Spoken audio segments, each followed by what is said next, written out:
So I just finished watching the final episode to The Ones Who Live, the first season at least, because presumably we're going to be getting a second season for this in the near future.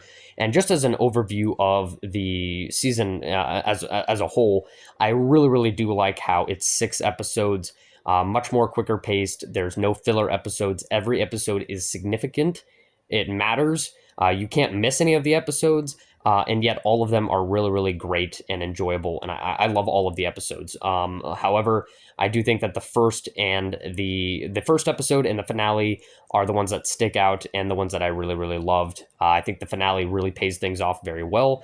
I really wish that it's very refreshing to have a 6 episode season, but it's like, why couldn't we have stuff like this when we were at the latter part of the main show, where we're dealing with much smaller groups than the CRM, where in that case it would have been better to have a 6 episode format, which we haven't done since the literal first season of The Walking Dead. But instead we have a 6 episode format for the biggest faction that has ever been introduced into the Walking Dead show up until this point.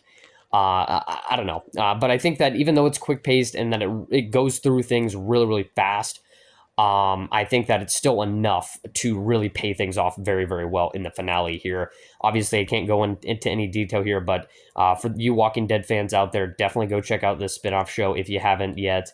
And you don't need to watch any of the other spinoff shows that have come out until this point to understand anything that's going on in here. But me personally, I'm probably going to go back and watch like Dead City, Daryl Dixon, so that in the case that all these spinoff shows do come together, I can know what's going on, because I think it'll definitely be worth it. I'm really excited to see where they continue to go with this, but I was not expecting them to have the balls that they did in this finale here. They really did a lot of things that I was not expecting them to do just yet. But they did it, and I was like, wow. Yeah, I thought it was a satisfying payoff. I think this is something that we've been needing from The Walking Dead in a while. Not just to get Rick and Michonne back. I mean, that was a huge thing. They've been absent for a while now, and so it's just nice to get them back together here. But just some like a quick paced Walking Dead show. I think we've just been needing this for a while. The one that just knows what the fans want and just delivers it to us.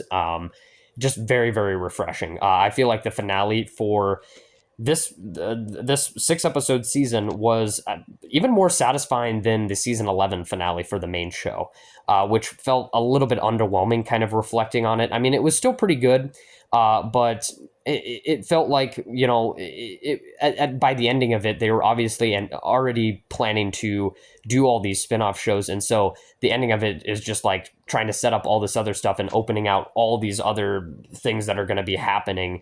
And so it just felt like it was just trying to set things up rather than close things in a good way.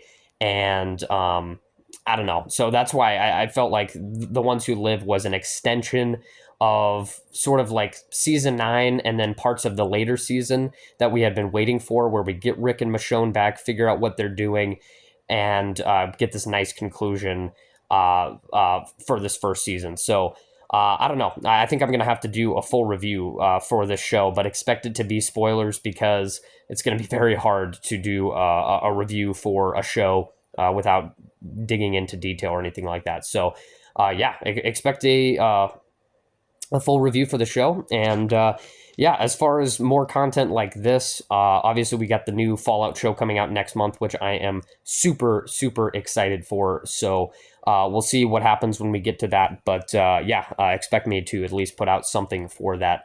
And other than that, I released 3 new videos today, 2 reviews, and my favorite movies of all time. So go check them out if you haven't. And we got April coming up, obviously. So stay tuned. We got a ton of movies to review next month, so make sure you stay in tune for that. And I think that's pretty much it. So I'm going to close this March off. Happy Easter, guys. Hope you had a great Easter, and that's all I got.